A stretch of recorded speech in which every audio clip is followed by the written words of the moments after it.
Le Seigneur soit avec vous et avec votre esprit. Évangile de Jésus-Christ selon saint Marc. Gloire à toi, Seigneur. En ce temps-là, Jésus quitta le territoire de Tyr. Passant par Sidon, il prit la direction de la mer de Galilée et alla en plein territoire de la Décapole. Des gens lui amènent un sourd qui avait aussi de la difficulté à parler et supplie Jésus de poser la main sur lui. Jésus l'emmena à l'écart, loin de la foule, lui mit les doigts dans les oreilles et, avec sa salive, lui toucha la langue. Puis, les yeux levés au ciel, il soupira et lui dit « Ephata », c'est-à-dire « Ouvre-toi ». Ses oreilles s'ouvrirent, sa langue se délia et il parla correctement. Alors, Jésus leur ordonna de n'en rien dire à personne. Mais plus il leur donnait cet ordre, plus ceux-ci le proclamaient. Extrêmement frappé, il disait « Il a bien fait toutes choses. Il fait entendre les sourds et parler les muets. » Acclamons la parole de Dieu. Louange à toi, Seigneur Jésus.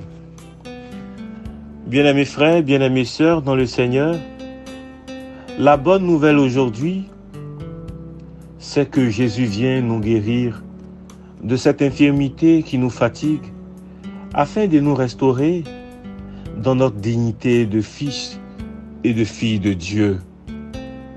En effet, Jésus se rend en territoire de la Décapole, sur la rive du lac de Galilée, en terre païenne. On lui emmène un sourd qui avait aussi de la difficulté à parler. Sans doute, les habitants de la région avaient entendu parler des miracles qu'accomplissait Jésus. Pourtant, très curieusement, ils ne demandent pas à Jésus qu'il le guérisse, mais qu'il lui impose les mains.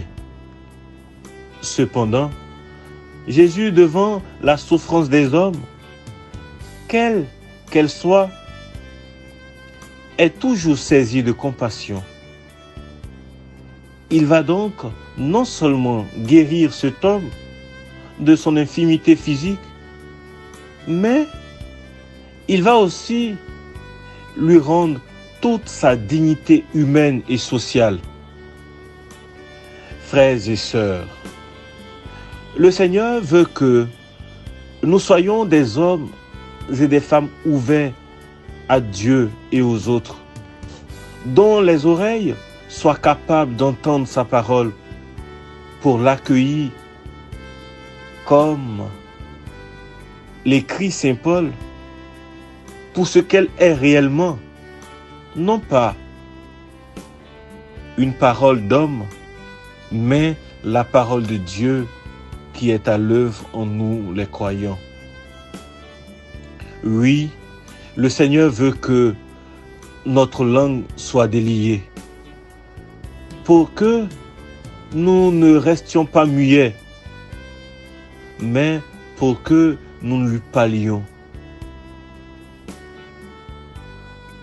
Par notre louange et notre prière, que nous lui exprimons notre désir, nos misères, nos souffrances, et aussi pour que nous proclamions sa parole avec assurance, aujourd'hui, demain, et pour les siècles des siècles.